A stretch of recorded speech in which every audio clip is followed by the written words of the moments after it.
Hey guys, Jeff Westfall back with yet another installment of Trapping Dummy for Dummies. We've been looking a lot at what to do when you get that double outside configuration with your opponent's arms. How can you take advantage of this opportunity, this control position? And I thought it only fair to spend some time talking about the what if of what if I find myself on the inside of that. Suddenly he's got both his hands outside. There are a number of possibilities that you can employ. But we're going to talk about one tonight called Quan Sao, and I'll get to Quan Sao in a minute. First, I want to talk about, there's a basic principle in grappling or in clinch work, whether it's Muay Thai or Greco-Roman wrestling, and I think it's also true in Wing Chun, because the centerline principle in Wing Chun is basically a manifestation of the idea of controlling the inside space, where I can be efficient moving back and forth, taking less time to move when he's got to go around. In military parlance, that's called inside lines, having the advantage of inside lines. So if you can control the inside space, that's always to your advantage. So you might think, well, that's good. I've got my hands on the inside. Aren't I controlling the inside space? No. And the reason you're not is because when your arms are out here like this, and both of his arms are outside yours, he has the ability to pull down. And it's not difficult for him to do. Any of us can curl our hands over two parallel bars and drop our weight. Any of us can do that. But when a big weight is suddenly dropped on this part of our arms, that's very weak. Our shoulders ability, our shoulder joints ability to lift a lot of weight this way is not very good.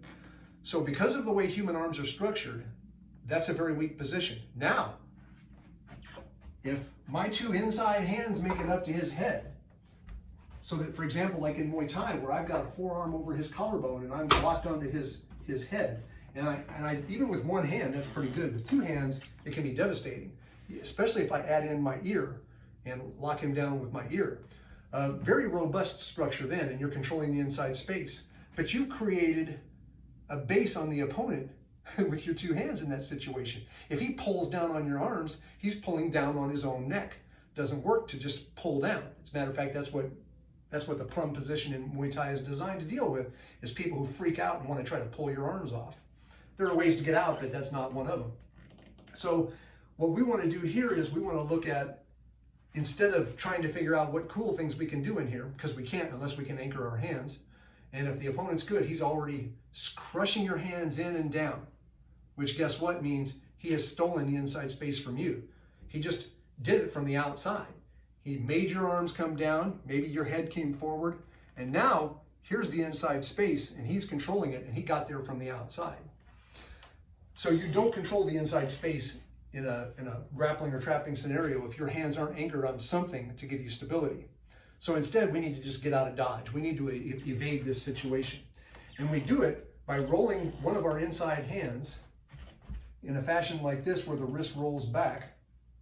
It's called Hyun Sao. We do a Hyun Sao roll that turns us into a Bong Sao. And what that does is takes an inside arm and rolls it into being an outside arm. So I've got my arm on the inside, I roll back, and I'm in Bong Sao on the other side. When done correctly, it's very smooth and very efficient.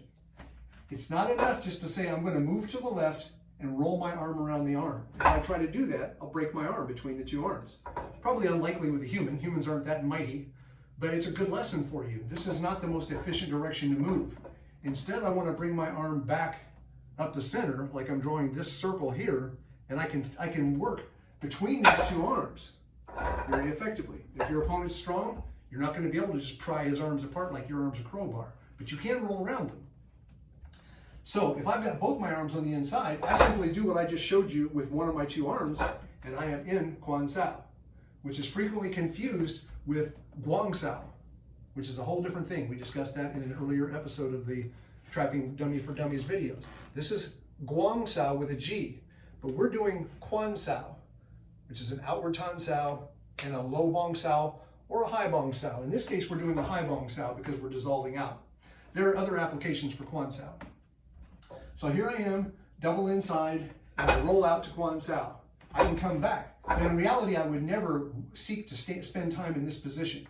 But as one of our very first drills we're doing, we're starting with both hands inside and learning to roll out and come back, roll out and come back, roll out and come back. Neither arm quits touching the dummy, but what I am doing is I'm taking his two arms and I'm making him go to the side and miss me.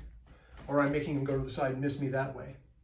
Especially if I time it well, right as he pulls down, then I just make him dissolve. He's pulling down on nothing but empty space, sliding down my arms, maybe losing his balance for a moment, and right there for my palm strike to the chin. And classically, that's one of the things that's done is right here, his chin rams right into my palm. He literally impales himself on it if I choose my timing well and I execute well. So when you're here and you turn, this is not just a deflection, but it's also sort of a trailing hand for him to run into as he comes forward. It's a combination of a deflection and then an easy, quick palm strike, usually to the chin. I've covered some of the aspects of Quan Sao here.